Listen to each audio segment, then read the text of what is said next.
Lingatsho igwijo selusazi umbukeli into yokuba asifikanga sikalelekile singumtholo phambili wendaba Ekhaya Jikelele.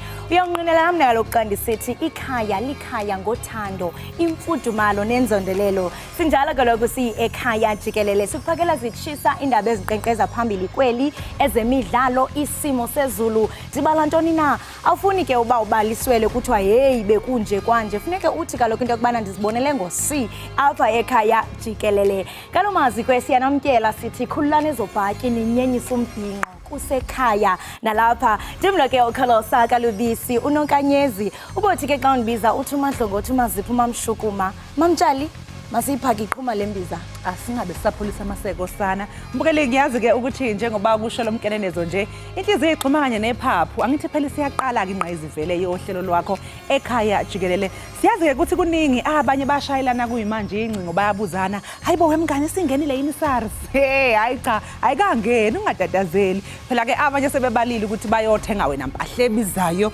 Abanye ama cellphone esimanje manje. Yazi kuningi nje, it's a lot.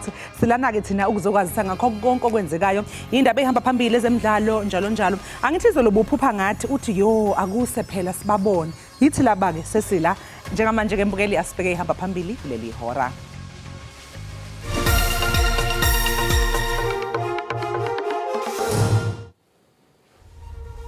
Iinkonzo zikaxakeke kurhuleni ziqinisekise ukuba abantu abangama-24 abaquka amanina nabantwana abathe babhubha ngenxa yokuvuza kwerhasi kumatyotyombe iAngelo eBoksburg. Bavulelwe amacala abaqaphi bephini likaMengameli wezwe uPaul Mashatile ngemva kwesigameko sokushawa kwezisulu okufaka phakathi nokushaywa ngesidunu sesibhamu emhlathini kwesinye seyisulu.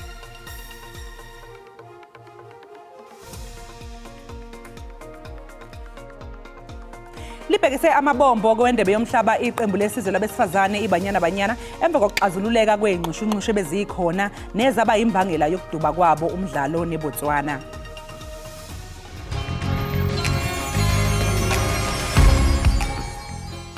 Sanibona ngenibingelele umthandazo gatsha Mr Ngense sodwa ngabantawani ngemhlabeni naye Ekhaya Jikelele show entshe emnandi kakhulu siphethe sports siphethe indaba siphethe weather umnandi kakhulu uhlala nje unethezeke nathi nithi hey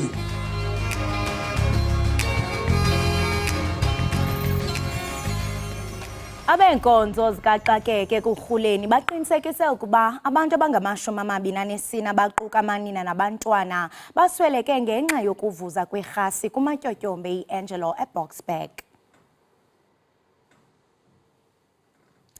Kukhaneleka ukuba amalungu oluntu aphefumle i-nitrate oxide kumbhobho ovuzayo ekhaneleka ukuba ubusetyenziswa imisebenzi yemigodi engekho mthethweni. Othethe egameni leenkonzo zikaxakeka uWilliam Mtlati uthi ukuvuza kwerhasi kwenzeke kwelinye lamatyotyombe akwindawo ekusetyenziswa kuyo. Asavule amacala amalungu ombutho wezokuvikela amathathu okusolwa ukuthi ashawe yithimba lamaphoyisa eliqapha iphini likaMengameli wezwe uPaul Mashatile. Ngokusho kwe-Action Society, ufishu becabanga ukuthi bathathelwe imoto njengoba imbikithi imoto yohlobo lwe-SUV ebiphambi kwezisulu zalesi sigameko nenye binga kwesokudla zivalele isulu eceleni komgwaqo. The complaints or the charges laid against the involved cops should include assault GBH, should include intimidation and also pointing of a firearm. In my opinion, we should even add the charge of attempted murder. Ngokusho kaCameroon, amaphoyisa aqhubekile nokushaya isisulu ngesidunu sesibhamu emhlathini wangakwesokudla nasendlebeni. Many members of this unit believe they're a law unto themselves because of the unfortunate politicization of the South African police service amongst its upper ranks. It's in that belief that that you can get to the top of this organization not because of how hard you work as a police officer, it's because of who you know. And so when that unit in particular are protecting powerful governing party politicians, believe that they will be protected from any kind of bad behavior. Lamaphoyisa amana abonakale kule video egcinisa balala anikezwe incwadi zokumiswa emsebenzini. In terms of the SABC's disciplinary regulations, 4 members have been served with notices of the employer's intention to suspend. They must provide representations why they should not be suspended under the circumstances. Iphini likaMengameli uPaul Mashatile namanye amaqembu ezombusazwe sebesigxekile lesi senzo salamaphoyisa. Inkundla ephakamileyo yaseGauteng isikhabile isicelo salowa wayengumongameli welizwe uJacob Zuma sokuzama utshutshisa umongameli Cyril Ramaphosa. Phakathi kwezizathu ezibangele ukuba le nkundla ithathe isigqibo, iveze ukuba uZuma unezinye injongo ezifihlakeleyo zokufuna ukutshutshisa umongameli welizwe. Ihhovisi likaMengameli wezwe uCyril Ramaphosa lisamukele ngezandla zombili isinqumo senkantolo njengoba isigungu sabehluleli simlahlile uZuma ngelokuthi umzamo wakhe wokufuna ukushushisa umongameli ngasese awukho emthethweni kanti unjalo nje awuhambisani nomthethosisekelo. The president has always maintained that Mr. Zuma's private prosecution constituted an abuse of court processes and that it was unlawful and unconstitutional. Uncamalala ubegaqele ukushushisa umengameli wezwe amsola ngokuthi wehluleka ukuthathela inyathelo eziqinile. U-advocate Billy Downer ongumshushisi wombuso ecaleni lakhe abhekene nalo lokuthengwa kwezikhali. uZuma usola uDowner ngelokuthi waputshuzela abeindaba ngolwazi oluyimfihlo ngesimo sakhe sempilo. Izazi zezomthetho azikholelwa ukuthi ikhona enye inkantolo engathola okwehlukile ngalolu daba ngesinqumo esithathwe esigcawini senkantolo ephakeme eGoli. In this case, there's no null prosecutor certificate that is suspect specific in which a null prosecutor certificate ought to have been. So on that basis, it's difficult to have the Lexis Nenko saying that where does the current president link in here? What's the wrongfulness or the wrongful act in which he is engaged in? On that basis, let's just decide the matter now and for once and for all, and not even waste time by taking it back to any criminal court that may be better suited to listen to it. Inhlangano iJGZ Foundation izocubungula isinqumo bese ithola ulwazi ngesinyathelo esilandelayo. Ziyaqina izinsolo zokufadalala kobudlelwano phakathi kwengonyama yesizwe samaZulu misuzulu kaZwelithini nondunankulu waso inkosi uMangosuthu Buthelezi. Lokhu kulandela ukukhishwa kwembiko eshayisanayo malungana nesimo sempilo sengonyama kaZulu. Kubukeka kunomdonsiswano phakathi kwembube umisuzulu kaZwelithini nondunankulu wesizwe samaZulu inkosi uMangosuthu Buthelezi. Umntwana wakwaphinda ngene wabalula ukuthi indlulamithi inikele kwelaseswatini ukuyokwelashwa. Akupholanga amaseko kwabonakala isilo umisuzulu sikanye nomkhulumeli waso umntwana uAfrica beqinisekisa ukuthi ongangezwe lakhe uphile ungumqemane. Konke lokhu kuqale emva kokuthi inkosi umzimela imenyezelwe unomthebe indlulamithi njengomsihlalo wayo ngokwenama trust. And ngifisa ukuqinisekisa isizwe ukuthi ingonyama akukho okuzoyishintsha kule decision. Ngisho benga-announce ukugula okulandelayo ngoba ngathi kuneschedule esikhona sokugula kwenkosi. Ujobelela ngokuthi ezombusazwe sezingene zagamanxa ezindabeni zesizwe sikaphunga noMageba. Shaqekile izolo imeya yaseZululand ithi ikhulumela uZulu. Ikhulumela uZulu njalo kodwa lo muntu uphethe ikhadi lepolitiki akanayo imandate yesilo. Umhlazi wezombusazwe uSolwazi uBheki Mngomezulu uthi kumqoka ukubhula leli langabi lomlilo elifufusayo kwazise kuyochaphazeleka nabamsulwa. Uma ngabe kuzoba khona izinsolo zokuthi iANC ingenelele endabeni zasendlunkulu kuzobe sekuphoqa ukuthi iANC ayiziphendulele ukuthi yona iyazina ngalodaba ime kuphi. Uma isiziphendulele njengeqembu kuyobe sekuphoqa ukuthi neIFP ayiziphendulele. Kanti ungoti wezamasiko nomlando wesizwe samaZulu uKhaya Ndwendwela uthi konke lokhu kuzodala uqhekeko esizweni. Uma khona lokhu budluthu phakathi kandunankulu kanye nesilo, isizwe asivikelekile okungukuthi isizwe izitha zizongena kalula kanjani na kukhomba ukuthi isizwe sizokwehlukana phakathi ngoba khona abazoma nomntwana waphinda ngene kube khona abazoma nesilo. uNdwendwela uthe zasendlunkulu azothiwa ngesifuba ingakho kufanele amalungu omndeni asekhulile kube yiwo angenelelayo. Ngakolunye uhlangothi ANC ijuwe uDokotela uZweli Mkhize njengomxhumanisi ozoqinisekisa ukubuyisana phakathi kwesilo nondunankulu waso. Khona manjalo nomntwana okwaphinda ngene ukhiphe isitatimende etinyela umntwana uAfrica Akwaziwa ke nokho ukuthi iyozala nkomoni. Kulezi ndaba ze-SABC ngingunqubeko Nzimande.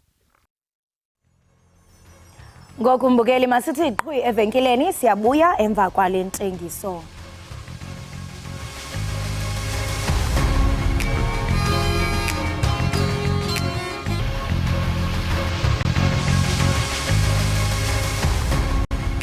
Enkosi ngokuhlala nathi nisasibukele kaloku apha ekhaya jikelele kwinkqubo ndaba yakho uDTT kanti kwinqaku lethu eliphambili sithe iinkonzo zikaxakeka ekurhuleni ziqinisekisile ukuba abantu abangama-24 abaquka amanina nabantwana abathe babhubha ngenxa yokuvuza kwerhasi kumatyotyombe iAngelo eBoksburg.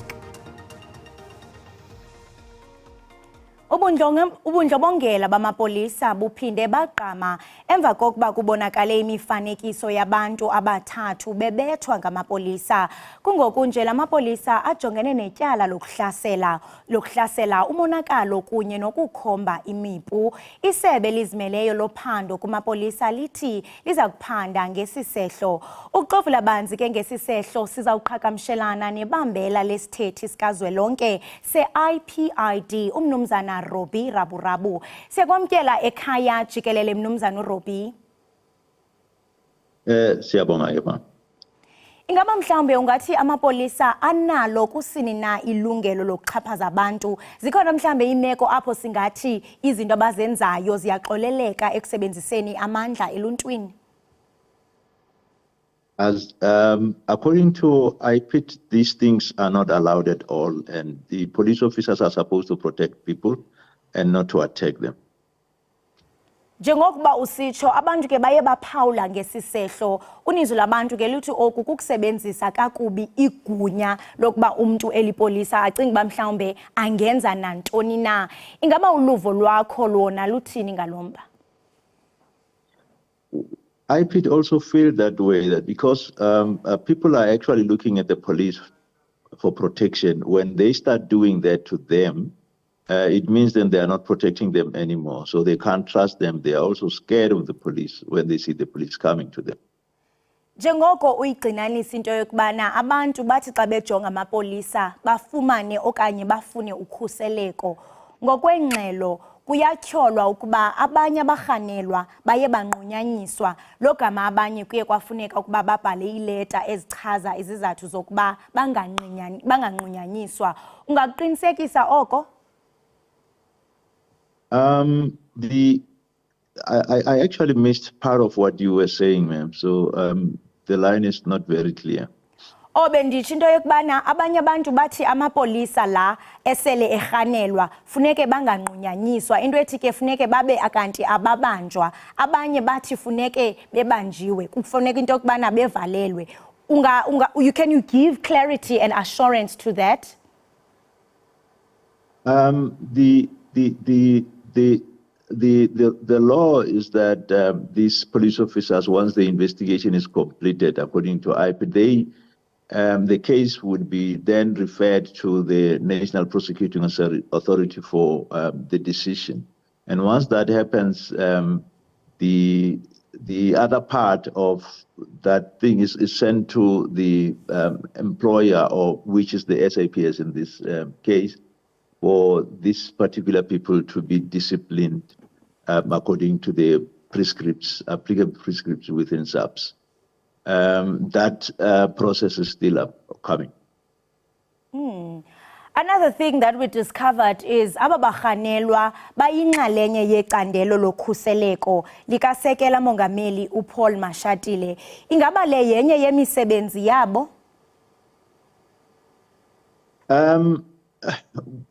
You know, as IPID, we actually investigate the police. As to whether they belong to what unit, it's actually a non-issue to us. So as long as they are police officers, so we investigate people equally as long as they are police officers.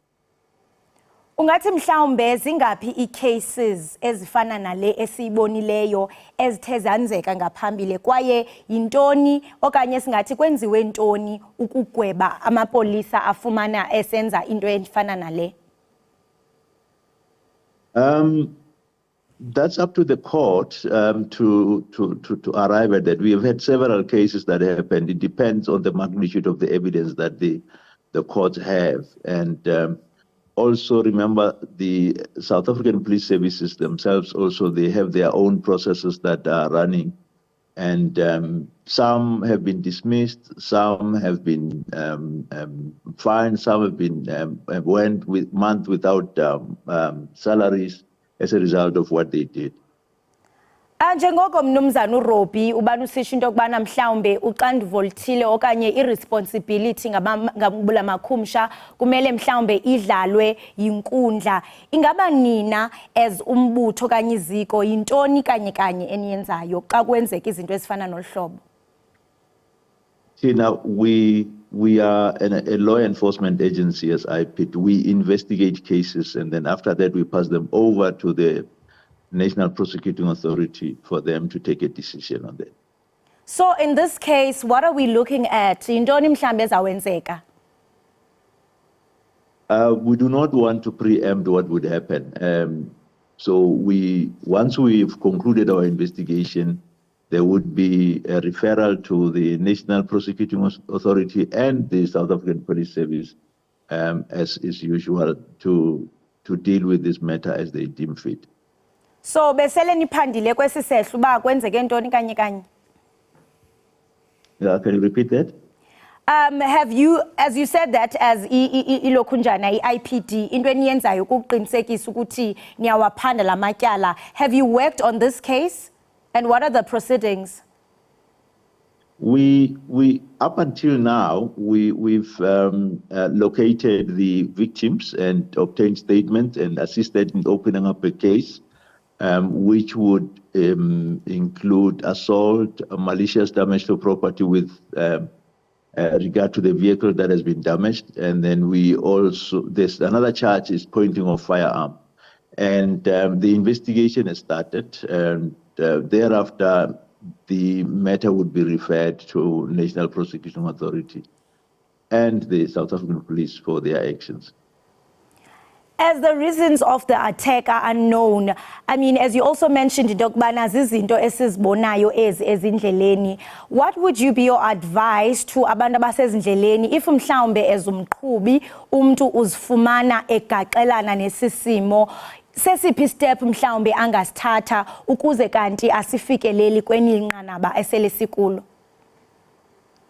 I think as IPID we advise people as when they see the police coming, they need to give way for the police to pass. That's if they are in a hurry, like in this particular case, they allege these members have been.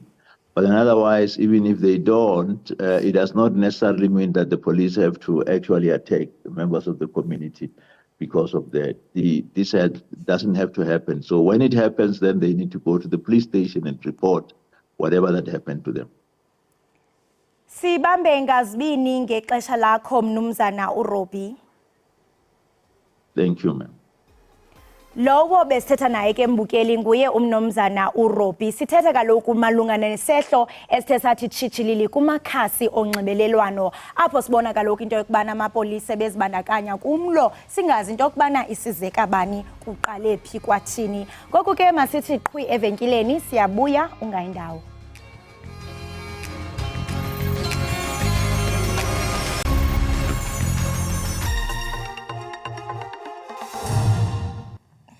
Enkosi ngokuhlala nathi nisekunye nathi kaloku apha ekhaya jikelele. Ngoku ke singena kwisiqendu sethu sezemidlalo. uDwayne Family uza kuba ngumphathi weqela lamabhokobhoko eza kuqobisana neAustralia eLoftus Versfeld ePitoli ngomgqibelo kumdlalo wokuqala weWorld Championship. Elinye ke lamaqela aphuma izandla lisingise eNew Zealand apho liza kuqala khona ukulungiselela umdlalo walo wesibini kule tumente neAll Blacks. Ama-Springboks azodlala ngeqembu eliqinile emdlalweni we-13 ngisho noma abadlali abajwayele ukuqala umdlalo bazobe bengaqali. uManny Libbok noKobus Reinhardt bazoqala amaphakathi nendawo. Umqeqeshi wamabhokobhoko uthi ulindele lukhulu kulabadlali. Looking forward to give Manny a little bit of a go and start him again. Obviously he was good last time out. And yeah, it will be interesting. I think that combination will be quite exciting between Mani and Kobus. Yeah. Abadlali abayishumi abasendleleni ebheke New Zealand ukuyosijwayeza indawo ngaphambi komdlalo nama All Blacks eAuckland. We've been preparing for 3 weeks for Australia, and I think it's more respect for the competition. You know, it's not a lack of respect for Australia; it's respect for the competition. I mean, we would not really have 8 shots against New Zealand if we arrive there on Tuesday and have 1 training session after we play a quality side like Australia. Wonke ama-fly half azohlala neqembu elizodlala. uDamian Willemsa usebhentshini Elton Yankees. Emuva komdlalo wamabhokobhoko oqala neAustralia, leli qembu lizobhekisa amabombo eNew Zealand liyohlangana nabadlali abahamba ekuqala. Amabhokobhoko asenemidlalo embalwa ukuthi azilungiselele ngaphambi kwendebe yomhlaba ezobanjwa ngoMandulo. Banyana seyenze isivumelwano semali nenhlangano yebhola likanobhutshuzwayo kuleli isafa. Njengoba sekungenelele neMtsipe Foundation nje, umdlali ngamunye-ke usakuze kongezelwa R230 zamarandi. Kulabadlali kukhona noRifilwe Jane ongomunye wezethenjwa eqenjini. Ibinxusela ukuthi izolekelela iMotsepe Foundation njengoba bekunengxoxo phakathi kwenhlangano ebhekela abadlali bebhola likanobhutshuzwayo iSAFPU nenhlangano yebhola likanobhutshuzwayo kuleli safa. iMotsepe Foundation ivumile ukuthi izosifaka isandla kanti nomnyango wezemidlalo uyidlalile yawo indima.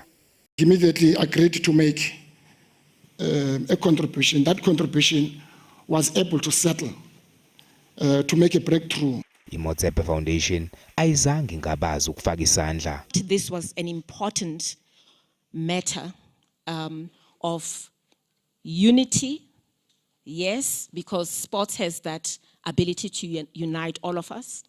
Ikhomishani ithembisa ukuthi izoqala ukuba nengxoxo nabadlali mayelana nenkontileka esikhathini esizayo ukuze kugwemeke ukuphindeka kwalezi inkinga. That is then the starting point of the process. But we recognize it is too late, and therefore there will be difficulties. So we have to start earlier at the point where the preliminary squad is announced. The contracts must be in place and everything must be done. Kusenjalo, ingxenye yeqembu yokuqala ilifulathele la kuleli namhlanje. I believe the players are definitely up for it. They know what's at stake. They know what they want to do. They know where they want to go to. You know, players have individual goals. We have goals as a team. And we believe we can get out of the group stage. And it starts with that first game to get a positive result. Abanye abadlali bebanyana bazolibhekisa eNew Zealand kusasa kanti leli qembu lizofika libhekane neCosta Rica emidlalweni okuyilolonga wokugcina. Kanti-ke ababukeli bethu bathe baphawula kumakhasi ethu okunxibelelwano ngoludaba lebanyana. Siyayifisela intokazi zakithi ibanyana ukuba zihambe kahle, zifike kahle ekuhambeni lapha idlale kahle, ezazi ukuthi sinazo konke ikwenzayo zikwenzela thina njengezakhamuzi zaseNingizimu Afrika. Sithi nje umdlalo omuhle mawuqhubeke banyana ibuye nayo indebe siyayidinga. Msakati kuhle kakhulu ukuthi eveni lethu eNingizimu Afrika sinedinvombe letidlala ibhola. Awukwangathi bangahamba kahle baya eveni leli kutse kangaka baphumelele babuye nayo.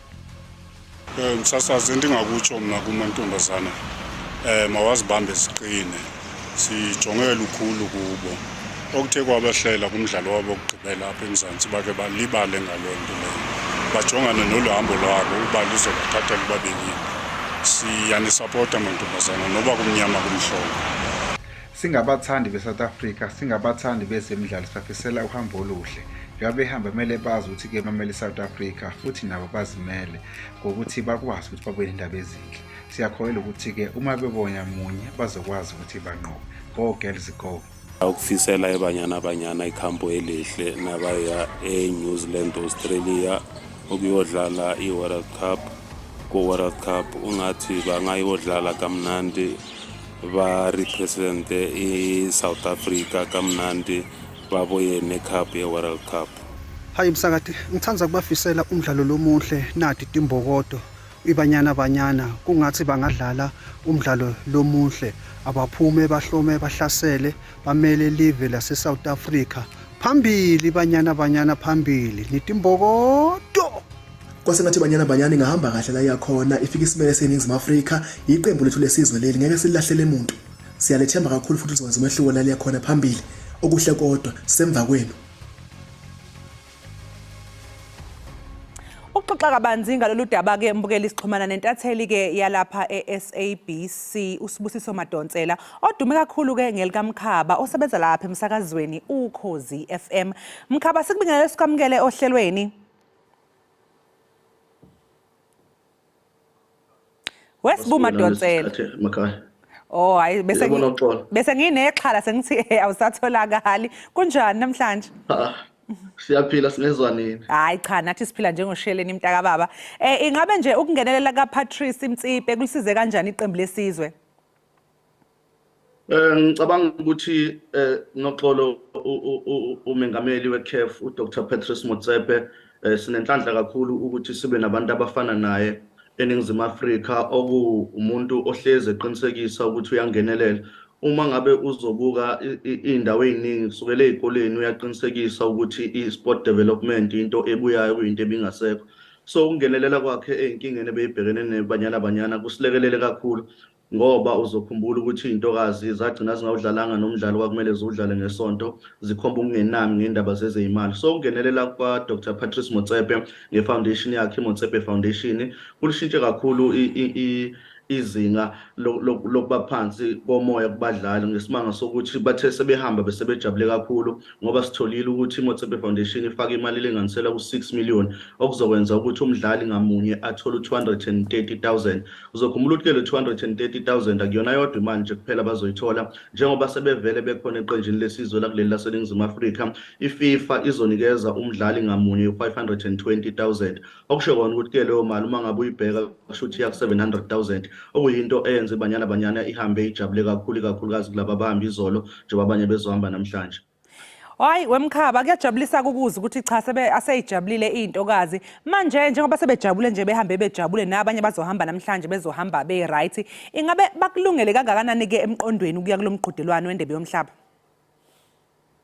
Ngicabanga ukuthi noxolo abadlali bebanyana bayalithanda kakhulu izwe lase-South Africa.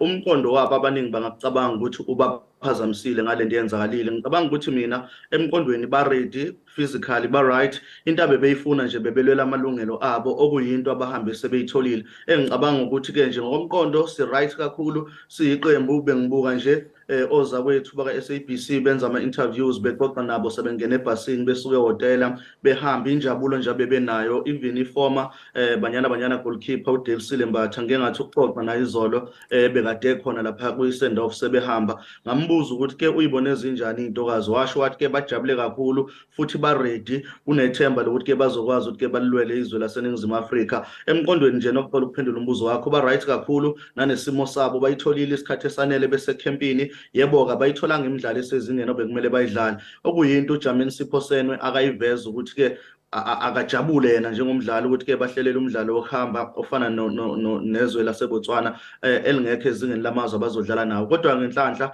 uma befika le ngaphambi kokuba kuqala umqhudelwano ukhona umdlalo wokugcina bazodlala womngane nezwe laseCosta Rica ila sizobabona khona ukuthi ke bakulungele kangakanani ukuqala umqhudelwano wendebe yomhlaba. Abanye basola isandla semfeneke lapha. Ingabe kungenzeka yini ukuthi iSAFA ibizama ukuyibamba ngophondo ibanyana? Hey noma kungeze ukubalula ukuqagula lokho kodwa ngicabanga ukuthi iSAFA la ibisasele khona ibisasele ekutheni iqembu labantu besifazane banyana ayilingane nebafana ngoba uzokhumbula ukuthi kuke kwasuka umsindo ngalo lolu daba lolu okuthusa abaningi kakhulu even enye yamalunga eNEC kuyona iSAFA iyaveza inkundleni zokuxhumana ukuthi vele ayikho into abayikhelelayo because baya eholidini elo Australia nase New Zealand. Awukwazi ukuthi usesigungweni esiphezulu senhlangano lawula ibhola eNingizimu Afrika ukhuluma amagama afana nalawo. Yes kuyakhomba ukuthi ke kushuthi zikhona izinkinga ebezikhona ngoba uma ngabe wawukwazi ukuthi ibafana uma ihambe ibanga elide elingaka kwi-Africa Cup of Nations uzobanika imali engaka yamabonus. Kungani laba besifazane beyemqhudelaneni wendebe yomhlaba bengayi ngisho ke kwi-Africa Cup of Nations laba inqobile ngonyaka odlule eMorocco. Ngiyacabanga ukuthi kukhona ukusalela emuva okwenziwe ulotshiwe umengameli wenhlangano engamela ibhola isafa ngokunjalo nethimba abambisene nalo. Siphinde simbonge kakhulu uChief Executive Officer uLydia Munyipawe ekutheni ke yasukumele phezulu njengomuntu wesifazane abalwele nabo abantu besifazane okuyinto egcine yenzekile njengoba behambe bejabule nje noxolo kuye Australia nase New Zealand. Mkhaba, ake usichazeleke kabanzi manje ngeqoqo iBanyana Banyana ekulo. Ingabe mangabe sibheka khona ngobani abangaba ingozi kwiBanyana? Yabona noxolo ukukhuluma iqiniso siku group G kukhona iSweden, kukhona iSouth Africa, kukhona iArgentina, kukhona iItaly. Lamazwe lawa anomlando omuhle ebholeni lenyawo. Singabuki kwelabesilisa kuphela ngisho kwelabesifazane. Amazwe afana noItaly, Argentina noSweden, amazwe la nkasehamba ibanga elide kakhulu. Ikakhulukazi iSweden sidlala nayo umdlalo wokuvula okuyizwe laqelisa laba ngelesithathu emhlabeni jikelele. Lokho kudweba ngokusobala isithombe sokuthi ke iqoqo esikulo lenzima kakhulu. Ngisaphinda futhi namanje umdlalo obalekile ngihambe emagameni akho coach uDesiree Ellis. Umdlalo obalekile ozokwazi ukuthi usidwebele umhlahlandlela ukuthi siyaphi lo oqala wokuvula esizodlala nezwe laseSweden esizodlala ngomhla ka23 kuJuly. Umdlalo wethu oqala ngiyathemba ukuthi intokazi zizofika isebenze ngokukhulu wekhandla zonqobe lo mdlalo. Uma ihluleka ukunqoba okungenani zithola iphuzu. Sibonge futhi naku uMinister kaSports kuzwelonke umnumzana uZizi kodwa uthe emidlalweni wokuvula bazohamba bayoyiseka intombi. Ngiyacabanga ukuthi ke nalabo bazohamba nabo sesibabona uMama Joy ukufika kwabo bebabona kuzobanika umfutho wokuthi ke abafe bafele ke izwe laseNingizimu Afrika.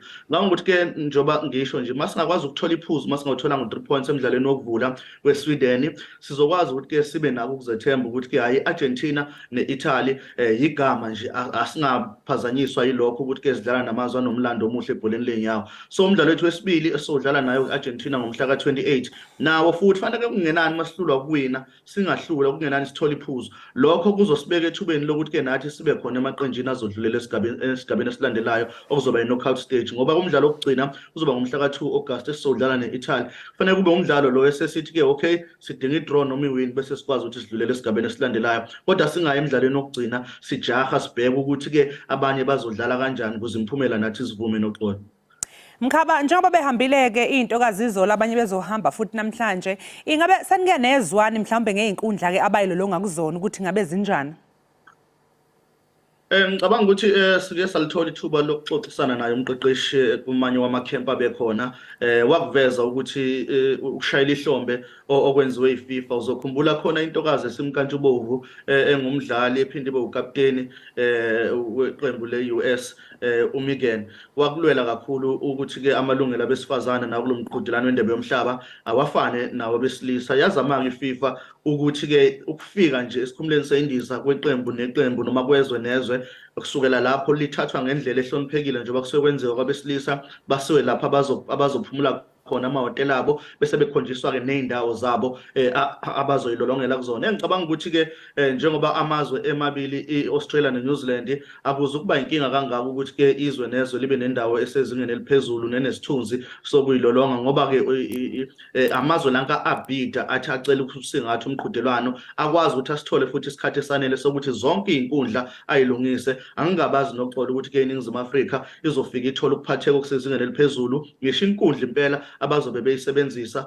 Uzokhumbula ukuthi ke kakhulukazi amaqembu abesifazane uma ngabe efika emqhudelaneni emikhulu efana nale basebenzisa ke izinkundla noma ke indawo lezi ezisuke zisetshenziswa ke ilawo maqembu athize akhona kulelo zelelo. So ngicabanga ukuthi ke nje yonke into izobe right, bazojwayela isimo sezulu ukuthi sinjani, bazophinde bayijwayele nezinkundla ngaphambi kokuba kuqala umqhudelwano oqala ngomhla ka20. Ngicabanga ukuthi ke bahamba isikhathi sesihle kakhulu ngoba lo mqhudelwano uqala ngomhla ka20 kodwa bona baqala ngomhla ka23. Ake wemkhaba ake ngakudedeli ungakawuphenduli lo mbuzo engicurious kabi ukuthi ngiyayibuza ukuthi ingabe wena ubona kanjani ucabanga kanjani. Nayizolo bengingaxoxisana noPhoshe Modise naye ngambuza ukuthi umqeqeshi uDesiree Ellis njengoba bekwenzeka yonke lenxaka nje ubebonakala engazi ukuthi athathe ina ihlanganise nani. Ngabe ngokubona kwakho wena ubona ukuthi mhlawumbe ubebeseka yini abadlali njengoba bebengafuni nje ukuyodlala? Ubebeseka kakhulu angikusho lokho ngingangabazi noxolo ubebeseka abadlali bakhe ngoba naye uyingxenye yeqembu bekumphoqa ukuthi abeseke kangangokuba naye wake wazama ukuthi ke athi angeke azahlale ebhentshini ngoba ke vele iqembu lakhe aleneme kwasho ukuthi ke inkontileka yakhe iyamkhumbuza ukuthi khumbula ukuthi wena umqeqeshi waleli qembu nanoma ngabe kuthiwa sidlala miphi imidlalo kumapha amazinga siyakudinga uhleze ebhentshini ngoba kwavela namahlebezi ukuthi ke wasatshiswa nangokuthi uma ngabe akakwenzi lokho uzobhekana nokuqondisa igwegwe kwamphoqa ke njengomqeqeshi osemkantshubovu owayekade nethwa zimvulo zazi inkinga zesafa walihlanganisa iqembu masinyane lakwazi ukuthi lidlale leli labhekana nezo laseBotswana kodwa nje abadlali bakhe laba behlezi nabe campaign okuyibona abamemezela ukuthi uzoya nabe emqhudelaneni wendebe yomhlaba ubebeseka kakhulu ube nabo ngaso sonke isikhathi ingakho naye izolo eshila ukuthi ke ujabule kakhulu ukubona abadlali bakhe bekulesi simo abakusona bekulomuzwa bakubona unokuzethemba ukuthi ke iplan yabo abanayo ngomqhudelano wendebe yomhlaba isazoqhubeka ihambe ngendlela bebehlele ngakhona. Ucabanga ukuthi ukwenqaba kwebanyana ukuthi iyodlala kungayisifundo yini kwisafa mhlawumbe igcina iligoba uphondo? Hayi ngicabanga ukuthi sekumlando ukuthi kungayisifundo kube yisona ngqo futhi sebeligobile uphondo uzokhumbula ukuthi esithangamini sabendaba esihlalile izolo ebesifaka phakathi inhlangano yona engamela ibhola kuleli safa bekade ihola umengameli wayo uDennis Jordan kukhona iMotsepe Foundation kukhona iSouth African Football Players Union kuyiyona inyunyana belabadlali ukubeka ngokusobala wathi bafundile emaphutheni abo izinto eziningi kwakumele bayihlela ngalesikhathi ibanyana iqala ukuhlala ecampini bengakamemezeli ngisho iqembu lokugcina okuyilona elizohamba liyosimela kuleli laseNingizimu Afrika baligobile uphondo bafika no Dr Muloyi Motsepe washo wathi lento yokungalingani ngokulawulwa kwebhola lenyawo kuleli laseNingizimu ayiphele ithinya wakuvuma futhi uDr Jenny Jordan wathi bafundile uyakuvuma futhi nominister kaSports umnumzana uZizi kodwa naye wagcizelela wathi nabo banamalungelo alinganayo because i-human right ayikhethi ubulili so ngicabanga ukuthi nje ukuphendula umbuzo wakho noxolo kuphelile ngalento yesafa yokuthi ke ibanyana makuyiyona ezodlala imidlalo kudemesele izinto engahlelwa ngendlela efanayo ukusuka nje manje kuya phambili okwenzeka kubafana sizokubona kwenzeka nangapha kwibanyana sekuyisikhathi sokuthi ke izinto ihlela ngendlela efanele kuze lebhola lethu la kuleli laseNingizimu Afrika likhule sifane nawo amazwe afana noNigeria uma efika emqhudelano wendebe yomhlaba enze kahle swabone eqhubekele uyaphambili siphinde sifisele ukuthi inhlanhla futhi intokazi noxolo okuyizona edabu yeAfrika ngoba siyazi ukuthi akuyona ibanyana yodwa ikhona iNigeria ikhona iZambia ikhona iMorocco okungamazwe lankamele izwekazi laseAfrika manje angahamba phelele kuphika amasosha kaElis kulomqhudelwano wemkhaba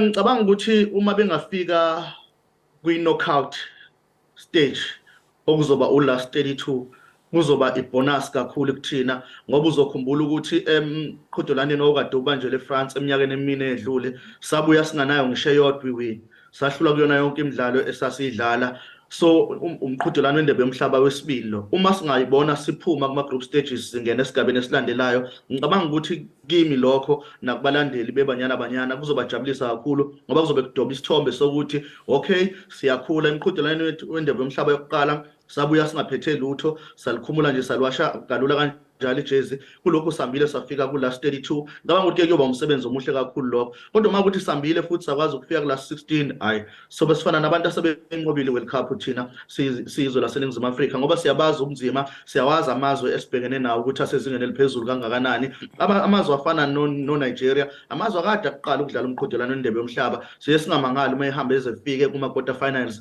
ize nalo lingakaze lidlule kuma quarter finals ufike kuma semi finals kodwa ukufika kuma quarter finals kukodwa nje kusho likhulu kakhulu so nje ngiyacabanga ukuthi ke uma singakwazi ukuthi siphume kuma group stages singene esigabeni esilandelayo sibanyana sobe sesiwenzile umsebenzi ebesuyela emqhudelaneni wendebe yomhlaba. Hayi ke sibonge kakhulu ke Mkhaba ngesikhathi sakho namhlanje umbukeli ke lowo bekusibusiso Madonsela besixoxisana naye mayelana nokuhamba kwebanyana ibhekele kwelase New Zealand kanye nase Australia lapho eyodlala khona phela kwindebe yomhlaba njengamanje kasiqunga seyidolo sizobuya emva komzuzwana.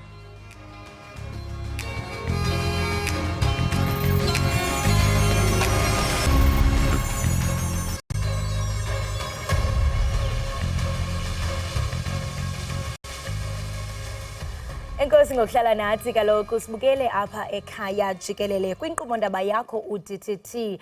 Lenyanga yekhala inyanga yokubhiyozela usuku lokuzalwa longasekhoyo ubawo uNelson Mandela. Siyakhuthaza ke ukuba sivuyisele kwaye sivuselele imbali kantu ethi umntu ngumntu ngabantu. Sincedisane singabahlali njengoko naye wenzayo.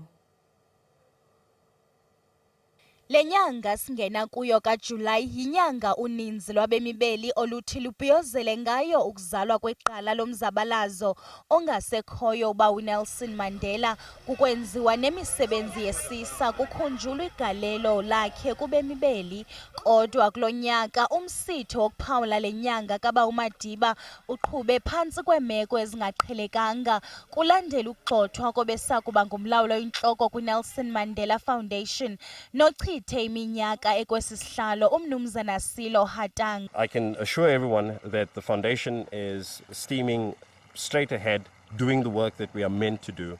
All our donors, everyone else can be rest assured that funds are safe, that none of those have been in any means compromised. Phakathi kwezinto zokuphawula lenyanga kabawo uMadiba kutyalwe umthi ngenjongo zokuphawula kwanokulumkisa uluntu ngobungozi bemo yobushushu obugqithisileyo kwihlabathi iglobal warming ngelasemzini kwimveliso yokutya. Kusenjalo umbutho iRight for Hope uthi uvuya kakhulu ukusebenzisana neNelson Mandela Foundation. We not only encourage the participants who pay an entry fee to the Nelson Mandela Foundation as a donation, but we encourage those companies and partners to do something for those communities along the route. iRight for Hope ithi ngoncedo lwemibutho amashishini noluntu ngokubanzi iyakwazi ukwenza utshintsho kwintlalo yoluntu. NgoSeptemba kulindeleke ukuba baqhube ibhayisekile besuka kwikhaya likabawo uNelson Mandela eliseSoweto bayokutsho eHowick apho wanqakulwa khona ubawo uMadiba. Ukanti kusenjalo kwiphondo laseLimpopo kukho imbaleki engapheli mandla kwaye ezimiseleyo ngokuguqula isimo sendawo aphuma kuyo. Uhambo olude lukaMalisela Mokonyana ukusuka ePolokwane ukuya eMosina nokubuyela ePolokwane luza kuthatha iintsuku ezili-14. Injongo yolu hambo kukutsala inkxaso-mali yokwakha indawo yezemidlalo eMashashane. Okwabizwa ngokuba ngukumkani, uMokonyana imbaleki enebhongo engavumeli iminyaka ukuba imphazamise. Ngexesha lohambo lubizwa ngokuba yi-Centenary Walk for Tata, uthe uza kuthatha ikhefu eMokopane. The walk will start right here at Polokwane Smelters Mine.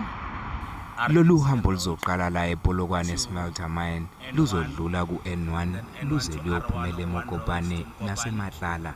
Ngizohamba ngomgwaqo kolopho ngiphikelele ku-Old Days ngibuye futhi ngeMusina ku-N2 ngize ngifinyelele futhi ePolokwane. Olu hambo lukwajolise ekuqaqambiseni ububi ekuhlaleni obufana nobundlobongela obusekelwe kwisini. A rural area where there is no. Ngidabuke endaweni lapho ezemidlalo zinganakiwe khona. It's a fundraising for a sports complex.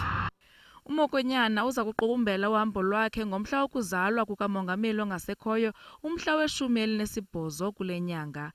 Uya kuthi ke aqhubele phambili nokuthatha inxaxheba kweminye imisebenzi yosuku lokubhiyozela utata.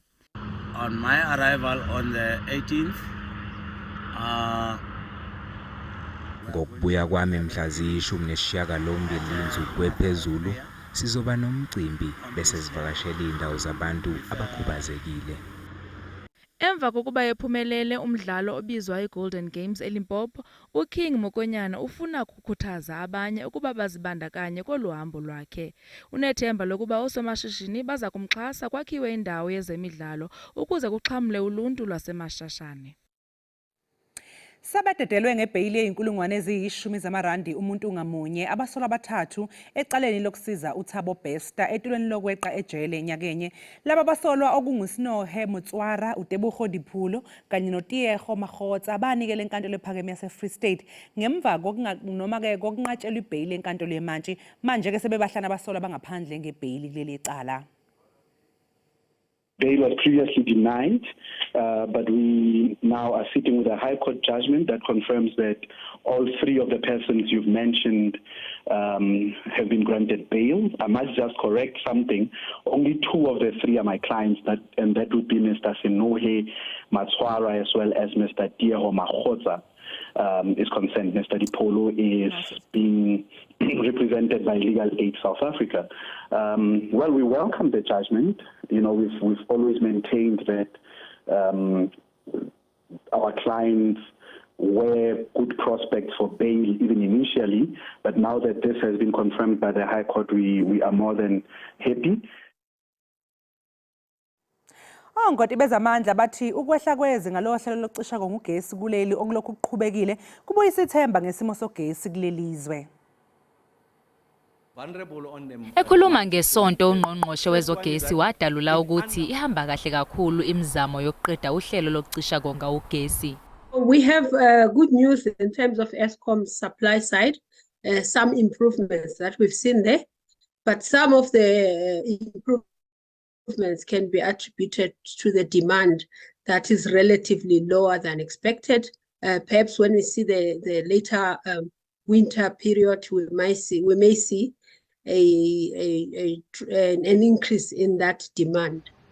I-Eskom isaqhubeka nesigaba sokuqala kanye nesesithathu sohlelo lokucisha konga ugesi kanti ongoti bathemba ukuthi umthamo wogesi uzoqhubeka nokwenyuka. In the long run, we hope that they are able to maintain that.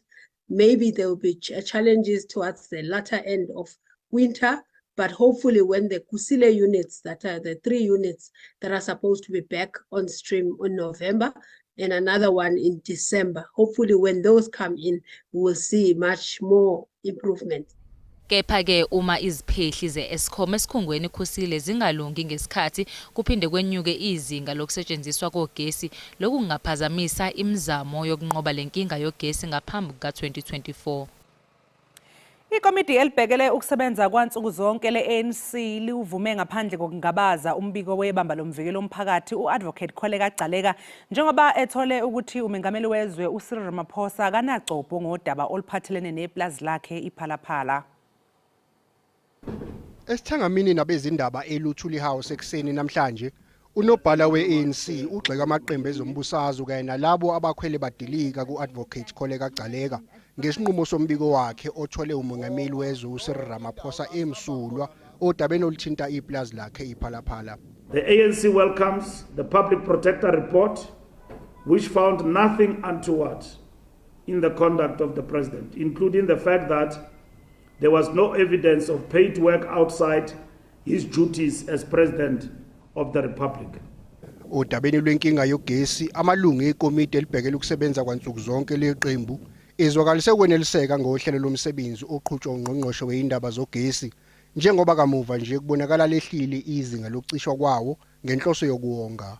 The interventions at Eskom are beginning to show definite signs of turnaround, which will see South Africa being relieved from the devastating socio-economic impact of energy shortfalls. Umbalula uphinde wadalula nokuthi ingqungquthela yophiko lwabesifazane be-ANC isisemome njengoba izoqala ngesonto elizayo mhla ziyi-14 ezobe ibanjelwe eNazareth izinsuku ezintathu. Ake mbukeli siqoqa kanjalo ke ihora lethu lokuqala kodwa amadlongothi mangabe sibuya sobe siphethe siyabuya kaloku kuba lembiza siphekayo isezavutshwa kwisiqendu sethu sesibini ungayindawo sisaye idolo mbukeli.